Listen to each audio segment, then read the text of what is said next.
Okay, bismillahirrahmanirrahim and assalamualaikum warahmatullahi wabarakatuh dan selamat pagi kepada semua pelajar 3 rajin. So pada hari ini cikgu akan mengajar kalian bab 2 pembangunan produk. Jadi cikgu minta semua pelajar untuk mengambil perhatian, okey, untuk bab 2 pembangunan produk. Okey. So cikgu harap semua orang memberi fokus lah dekat bab yang cikgu nak ajar pada hari ini. So nanti pada akhir pembelajaran ini cikgu akan bagi latihan. Okey, latihan untuk menilai lah sama ada pelajar faham ataupun tak faham apa yang cikgu ajar pada hari ini. So jom kita mulakan lah. Okey, bab yang kita nak belajar pada hari ini adalah bab 2 pembangunan produk. Okey, tingkatan 3 KKSM. Okey, cikgu akan ajar. So boleh buka buku teks lah. Okey, muka surat 38. Okey, ini adalah penghasilan produk.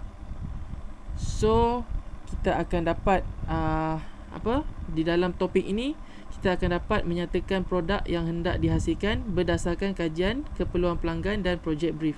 So kita akan faham apakah maksud penghasilan produk. So apakah keperluan ataupun apakah kajian keperluan pelanggan dan projek brief.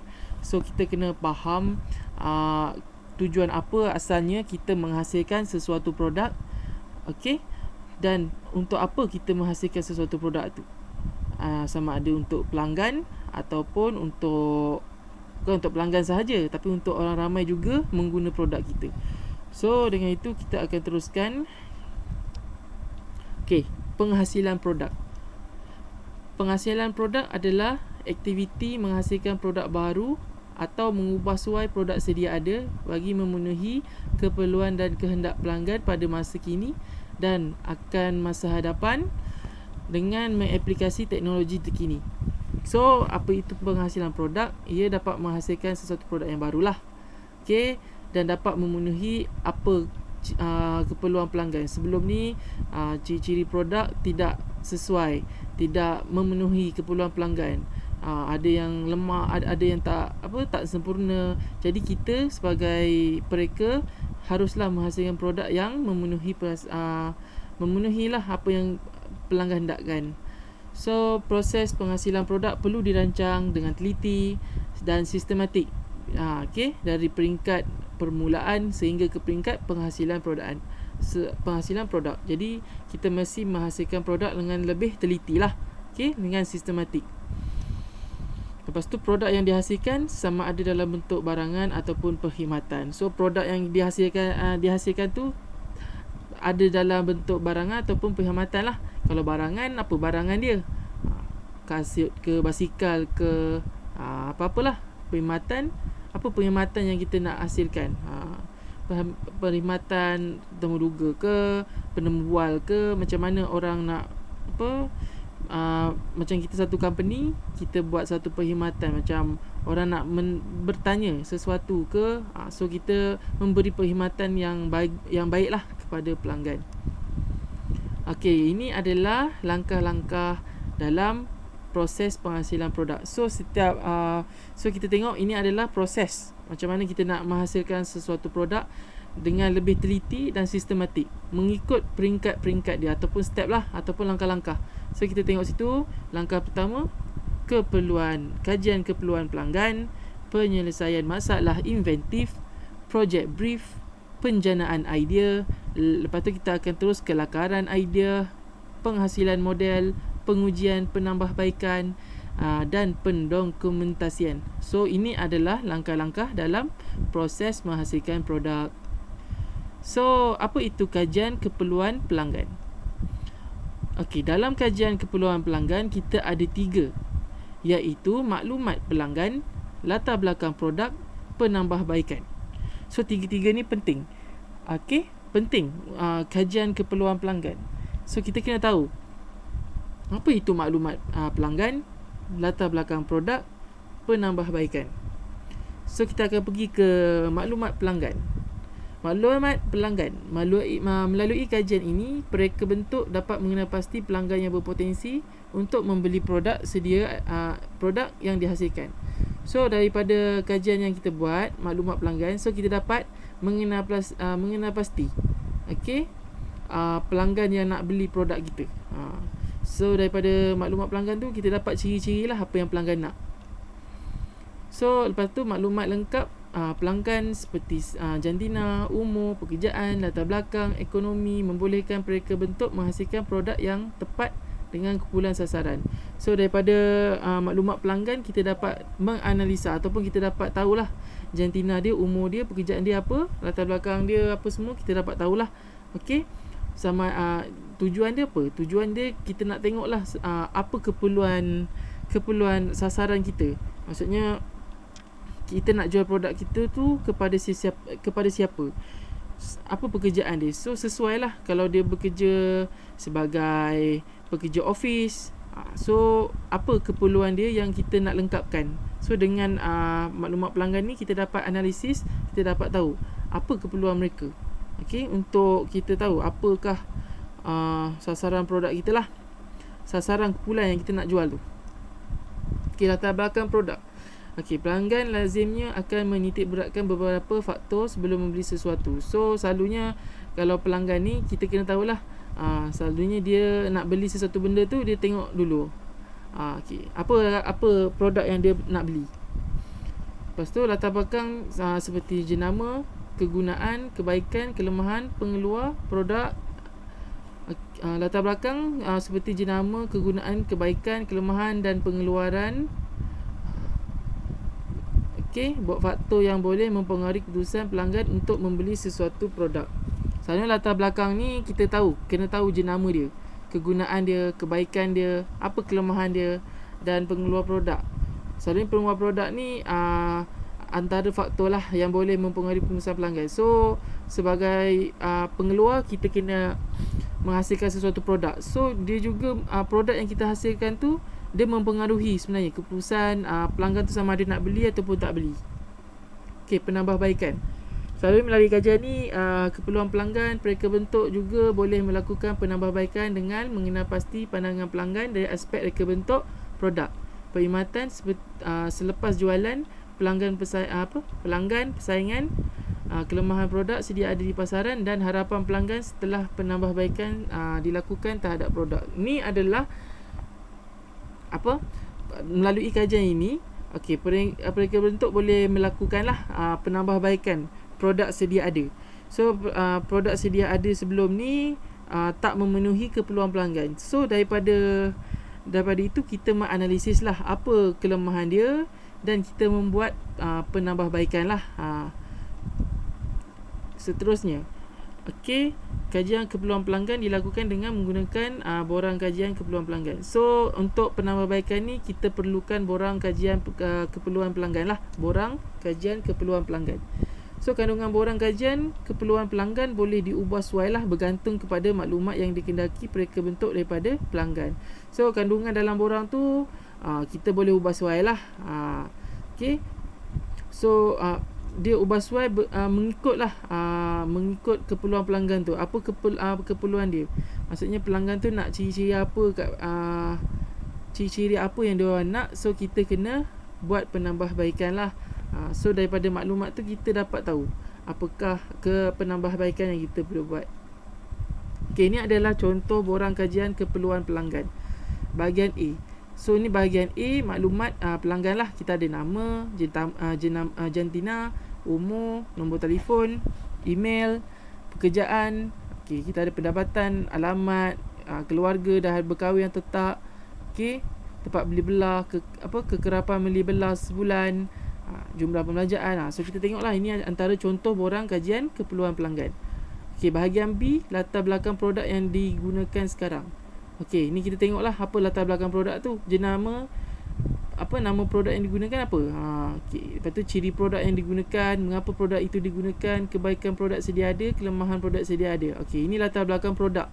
Okey, so kita nyatakan nama produk tu, ciri produk, mengapa produk digunakan, kebaikan produk sedia ada, kelemahan produk sedia ada lah. Okey, bahagian C, penambahbaikan. Okey, apakah penambahbaikan yang perlu ada pada produk yang dihasilkan? So kita nyatakan apakah penambahbaikan yang kita nak buat ke atas produk tu. Okey, bahagian D lain-lain, isikan maklumat tambahan pelanggan lah. Okey, apa maklumat lain-lain yang kita nak letak lah, macam bilangan kasut yang anda miliki. Okey, maksudnya berapa bilangan kasut pelanggan ada. Okey, jenis bahan material bagi kasut yang nyatakan. Okey, nyatakanlah bahan apa material kasut tu. Okey, kekerapan mengilat kasut, tandakan. Okey, kekerapan dia berapa minggu, berapa hari, berapa bulan, ataupun tidak langsung lah. Okey, masalah penyelesaian masalah inventif. Apa itu penyelesaian masalah inventif? Penyelesaian masalah inventif ialah kaedah penyelesaian masalah secara sistematik dengan masalah dan menyelesaikannya. Okey, telah dikenalpasti terlebih dahulu dan bukan berdasarkan idea spontan daripada individu ataupun kumpulan. So maksudnya untuk menyelesaikan apa maksud penyelesaian masalah inventif adalah penyelesaian sesuatu masalah lah secara sistematik. Ya, penyelesaiannya telah dikenalpasti terdahulu. So kita mengenalpasti dulu apakah masalah ataupun kelemahan produk. Lepas tu nanti kita akan fikirkan bagaimana cara kita nak menyelesaikan masalah itu. Itu adalah penyelesaian masalah inventif. Kaedah ini membolehkan proses diulang berapa kali untuk mendapatkan keputusan yang lebih baik, cepat dan menjimatkan. So melalui kajian ini kita boleh buat ulang kali lah. So, maksudnya kalau dia tak cukup lengkap macam atau seperti macam kalau produk tu ada kekurangan lagi kan, macam tak cukup. So kita perlulah tambah apa yang tak cukup tu. So kita boleh buat ulang kali lah. So kita tak boleh satu je, kita kena buat banyak kali. Maksudnya kita kena cari betul-betul yang boleh menyelesaikan masalah orang. So sebab itulah dia adalah dapat membuat keputusan yang lebih baik, lepas tu lebih cepat. So dapat menjimatkan masa lah contohnya. Itu adalah penyelesaian masalah inventif. Okey, ini adalah proses untuk penyelesaian masalah inventif. So kita kena kenal pasti masalah inventif. Lepas tu kita kena bina model fungsi dengan garisan interaksi. Tunjuk kedudukan punca masalah tu. Buat analisis berantai, punca kesan. Kenal pasti punca permasalahan. Lepas tu tentukan jenis pencanggahan fizikal, sama ada kaedah pemisihan ruang ataupun masa. Okey. Lepas tu prinsip inventif yang sesuai. Hasilkan cadangan penyelesaian masalah yang dalam bentuk lakaran. Itu adalah proses-proses penyelesaian masalah inventif. Okey, ini adalah produk yang kita nak cuba upgrade lah, ataupun contoh produk yang kita nak cuba penambahbaikan, ataupun kita nak cuba selesaikan masalah. Apakah kelemahan dia, kenapa masih terdapat kekurangan terhadap berus kasut ni. So kita sebagai pereka perlulah menyelesaikan masalah pelanggan lah. Okay, kita ambil contoh berus kasut. So kita nanti akan hasilkan sesuatu produk yang baru. So ada apa dekat berus kasut? Berus kasut memegang berus, rongga, berus kasut, tangan. Okey. So apa? Itu adalah komponen berfungsi berus kasut. Maksudnya itu adalah komponen yang berfungsi lah ketika menggilap kasut. Dalam kita proses menggilap kasut, tangan kita memainkan peranan untuk memberus kasut. Lepas tu kasut tu adalah objek yang kita nak berus lah. Itu antara contoh atau contoh gambar kasut lah. Berus kasut. Okey, ini adalah model fungsi. Model fungsi situasi semasa menggunakan berus kasut. So ini adalah satu model fungsi macam mana kita nak buat. So daripada tangan pemegang berus, lepas tu memegang rongga, memegang gam, memegang berus. Lepas tu daripada berus memegang menggerakkan habuk. Okey, lepas tu ada kering kasut. Dia menggerak. Lepas tu menggerakkan kering kasut lah berus tu. Lepas tu kering kasut. Apa tujuan kering kasut? Kita tengok. Dia menyingkirkan air, menyingkirkan habuk. Okey, kasut peranan kasut? Memegang habuk, memegang air. Apabila dia pegang air, dia pegang habuk, dia kotor dan dia kotor. So kasut apa? Kasut memegang tangan memegang kasut.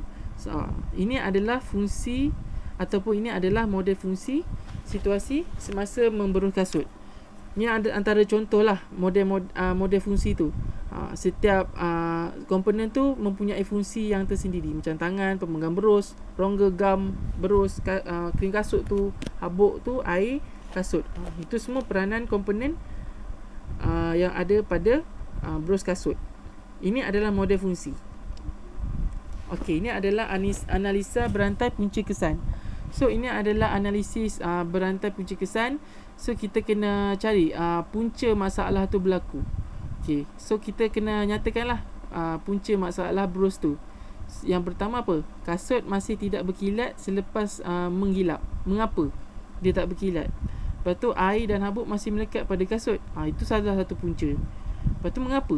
Krim kasut tidak tersebar sekata. Mengapa? Tekanan mengilap tidak seragam. Mengapa? Daya yang digunakan untuk mengilap tidak seragam. Mengapa? Okey, mengejar masa dan tangan menjadi lenguh. So ini adalah antara punca mengapa masalah berus kasut tu tak dapat diselesaikan. Sebab terdapat kelemahan-kelemahan yang kita perlu baiki. Berdasarkan ni lah punca berantai kesan analisis ini. Okey, ini antara contoh analisis berantai. Masalah inventif pemisahan ruang.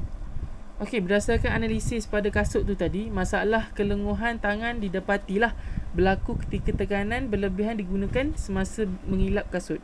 Masa kita mengilap kasut, tekanan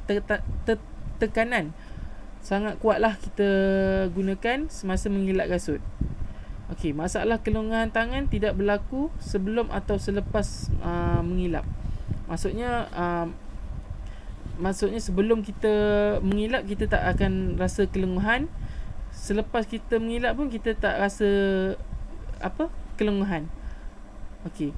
Maka kalau kita mengikut masalah tadi, masalah tersebut bukanlah masalah pemisahan inventif masa. Okey. Bukan masalah inventif pemisahan masa lah. Sebab apa? Sebab dia tak ada berkaitan dengan masa pun. Maksudnya sebelum dia gilap tu dia tak ada rasa lenguh pun. Selepas pun dia tak ada rasa lenguh. So dia bukanlah pemisahan masa. So masalah ni apa? Masalah ini merupakan masalah inventif pemisahan ruang lah, kerana masalah kelenguhan tangan dan tekanan berus tidak sekata berlaku pada masa yang sama. So masalah kelenguhan tangan, tekanan berus tu tidak sekata lah. Sebab tu kita guna pemisahan ruang. Okey, ini adalah masalah inventif pemisahan ruang yang kita gunakan untuk permasalahan berus ini. Okey, ini antara prinsip inventif yang kita gunakan untuk menyelesaikan masalah inventif yang dihadapi lah. So kita ada dua prinsip inventif pengantaraan tidak simetri. Okey, so inilah yang kita akan tambahkan nanti di dalam produk baru kita. Okey, prinsip inventif pengantaraan. Apa konsep penerangan dia apa? So pengantaraan ni adalah memperkenalkan komponen baru untuk membantu pelanggan. So kita akan memperkenalkan sesuatu produk barulah kepada pelanggan. Okey, dan ini dapat membantu mengatasi masalah pelanggan. Komponen baru, okey, ini adalah konsep ini adalah konsep penyelesaian masalah tersebutlah. Okey, adalah konsep menyelesaikan masalah tekanan berus tidak sekata. So ini masalah tekanan berus tidak sekata. So apa komponen baru tu, apa fungsi dia untuk menyelesaikan masalah tekanan berus tidak sekata tu. So pengantaraan tu dapat dapat membantu menyelesaikan masalah tu. Macam komponen baru mestilah boleh memberus secara berputar dan mempunyai laju yang seragam. Itu antara yang produk baru, komponen baru tu yang dapat membantu ataupun dapat menyelesaikan masalah pelanggan tu. Lepas tu, so maka komponen baru tersebut ialah motor berkuasa elektrik dipasang pada berus yang berputar. So daripada produk yang kita nak hasilkan tu nanti, kita menggunakan motor yang berkuasa elektrik lah, yang boleh berputar. Okey, tidak simetri. Okey, apa pandangan konsep tidak simetri? So mengubah bentuk kepada simetri atau tidak simetri. Okey, apa penyelesaian masalah untuk tekanan berus tidak sekata. Komponen yang mempunyai reka bentuk bulat dan simetri akan berputar dengan seragam dan stabil. Okey. Maka reka bentuk berus yang baru adalah bulat dan simetri. So reka bentuk yang kita akan gunakan mestilah bulat yang mempunyai bentuk yang simetri lah. Maksudnya seimbang lah antara dua. Sama je. Itu adalah produk yang kita akan gunakan nanti, ataupun komponen yang baru yang kita akan tambah baik tu nanti. Okey, kita akan masuk kepada project brief. Project brief apakah project brief? Project brief ialah proses perbincangan awal antara pengurus projek dengan pelanggan yang turut dihadiri oleh pereka bentuk. So project brief ni adalah proses perbincangan awal kita lah, antara pengurus projek kita lah. Contoh kalau kita pengurus projek, kita lah yang akan membincang awal produk kita dengan pelanggan. Dan ada pereka bentuk dekat situ yang akan menerangkan produk ataupun fungsi produk baru yang kita nak hasilkan tu nanti. Itu adalah project brief. So selepas itu, pereka bentuk berperanan menterjemahkan idea reka bentuk produk daripada pelanggan kepada bentuk lakaran atau contingan. So daripada ni, pereka bentuk dapat menterjemahkan idea reka bentuk daripada pelanggan. So pelanggan menyatakan apakah kelemahan produk tu, dan pereka bentuk tu membuat satu lakaran. Apakah kelemahan produk tu, dan pereka juga dapat membuat satu lakaran yang awal, macam mana kita nak serve, macam mana kita nak selesaikan masalah produk tu. So kita juga dapatlah gambaran awal macam mana, apakah kelemahan dia, melalui project brief. Ini adalah proses project brief. Penyelesaian masalah inventif, project brief. So kita akan ada beberapa lakaran lah, bentuk produk yang dicadangkan kepada pelanggan. So ini adalah cadangan. So project brief tu kita dah nyatakan ada 4 lakaran kat sini. Mana lakaran yang terbaik? Lakaran yang pertama ke, lakaran kedua ke, lakaran ketiga ke, lakaran keempat. So kat sini pereka bentuk dapat membentangkan hasil lakaran kepada pelanggan. So apakah produk yang sesuai untuk menyelesaikan masalah yang sedia ada. So lakaran terakhir tu adalah produk yang dipilih daripada project brief tu tadi. Tengok atas tu lakaran dia pilih kan. Itulah produk yang pelanggan pilih. So produk itulah yang kita akan hasilkan nanti. Ini contoh borang project brief yang telah dilengkapkan lah. Ini contoh-contoh borang brief yang kena ada. So nanti pereka dengan pelanggan, so pelanggan boleh nyatakan macam ni, kita sebagai pereka, so kita kena nyatakan apakah produk yang baru yang kita nak buat nanti, produk yang kita nak hasilkan tu yang dapat menyelesaikan masalah pelanggan tu tadi. So daripada situ kita akan terangkan apa fungsi dia. So kita akan terangkan dekat dalam borang ni. So apakah yang perlu ada dalam borang project brief ni? Kita kena ada tajuk, apa produk yang kita nak hasilkan tu, produk baru yang kita nak gantikan berus kasut tu tadi, iaitu pengilat kasut Magic. So dalam borang tu ada apa? Ada kriteria pertimbangan utama. So apa dia? Fungsi. Nyatakan apakah fungsi produk, di manakah produk ini digunakan, persembahan, bagaimana cara produk ini dipersembahkan. So kita kena nyatakan lah tujuan pasaran. Tujuan pasaran, siapakah yang akan menggunakannya, siapa pesaing yang wujud, pelanggan bagaimanakah yang akan menggunakan produk ini. So kita kena nyatakan kuantiti, berapakah jumlah yang diperlukan, berapa jumlah yang diperlukan oleh pelanggan. So kita nyatakan style gaya, bagaimana reka bentuk produk ini, adakah reka bentuk ini dapat mendapat perhatian di pasaran. So kita nyatakanlah di dalam borang project brief. Lepas tu ada lagi quality. So bagaimana kualiti pembuatannya? So kita kena nyatakan lah, adakah pelanggan mempunyai sebarang permintaan yang istimewa? So kita kena nyatakan lah. Lepas tu anggaran kos seunit. So kita kena nyatakan berapa kos untuk menghasilkan produk ini. Kos seunit lah.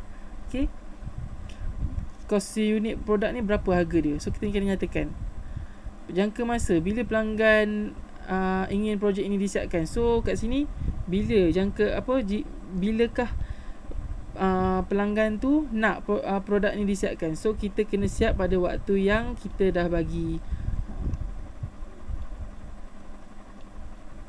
Okey, ni adalah rajah bermaklumat. Okey, rajah bermaklumat.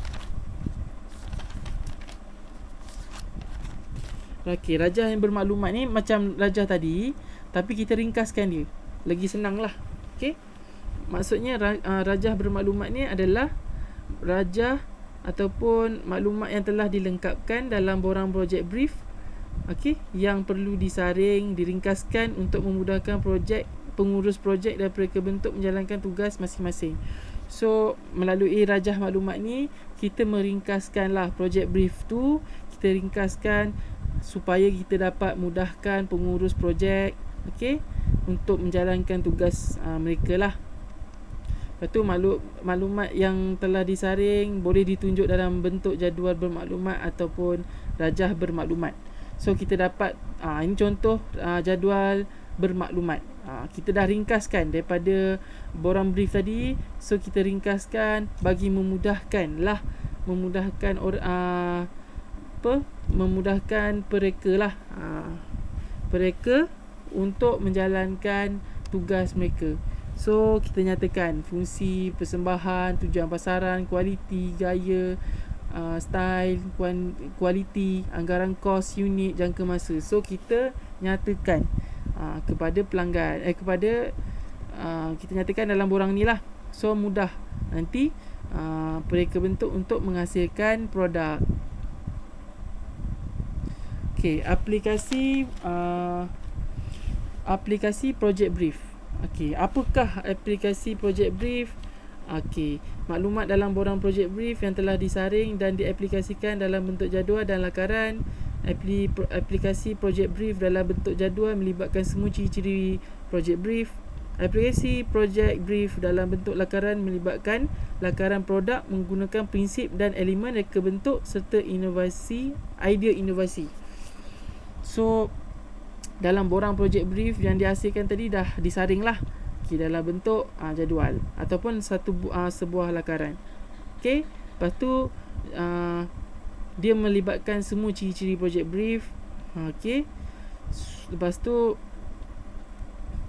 dalam project brief, dalam aplikasi project brief tu ada lakaran yang melibatkan produk yang menggunakan prinsip dan elemen reka bentuk tadi yang kita nyatakan tadi, ruang dan masa kan, prinsip pemisahan ruang dan pemisahan masa. So kita nyatakan dalam aplikasi project brief, borang aplikasi project brief. Okey, ini antara contoh lah aplikasi project brief dalam bentuk jadual. So kita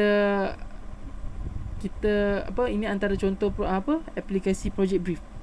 So dia ada apa? Dia ada pengilat kasut magic. Okey, ini tajuk. Lepas tu ada bahagian A tadi, tujuan projek, apakah jenis produk dan perkhidmatan, apakah kegunaan produk ini, di mana produk ini akan digunakan. So kita nyatakanlah. B, gambaran keseluruhan projek, siapa yang akan menggunakan, apakah tujuan produk ini dihasilkan, adakah produk ini diperlukan oleh pelanggan, bagaimana produk ini digunakan atau dipersembahkan. Okey, bahagian C, reka bentuk produk, apakah elemen dan prinsip reka bentuk yang akan digunakan, apakah konsep reka bentuk yang ingin diterapkan, adakah produk inovasi ini daripada produk sedia ada atau produk yang baru dibangunkan. So kita nyatakan apakah reka bentuk produk. Lepas tu bahagian D pula, perancangan dalam pengurusan projek. Kita kena tulislah pembagian kumpulan kerja, jadual kerja, kos pengeluaran, kuantiti penghasilan. So kita kena nyatakan. Ini antara contoh yang kita akan aplikasikan project brief ini dalam. Okay, so ini jadual untuk aplikasi project brief. Okey, selepas tu ada lagi bahagian E. Okey, analisis kajian reka bentuk produk. Okey, dan analisis kajian reka bentuk produk dan pasaran. Okey, kita nyatakanlah membuat perbandingan daripada segi fungsi persembahan, tujuan pasaran, kuantiti, kualiti, anggaran kos unit dan jangka masa. So kita nyatakanlah. Lepas tu apa? Okey, adakah produk ini akan mendapat perhatian di pasaran? Kita nyatakanlah. So lepas tu bahagian F pula, lakaran idea. Bagaimana rupa bentuk produk dalam bentuk 2D atau 3D? Kita nyatakanlah. Okay, G penghasilan mockup atau model. Bahan dan peralatan yang diperlukan untuk menghasilkan mockup atau model. So kita kena nyatakan. So dekat sini ada. So ini adalah aplikasi project brief dalam bentuk jadual.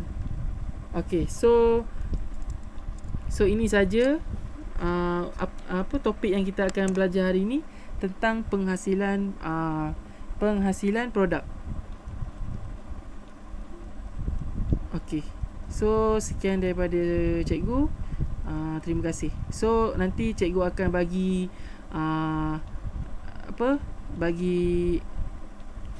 cikgu akan bagi inilah test. Cikgu akan bagi soalan, pelajar kena jawablah. Sama ada faham ataupun tak faham sama ada faham apa yang cikgu sampaikan pada hari ini tentang penghasilan produk. So sekian daripada cikgu. Terima kasih.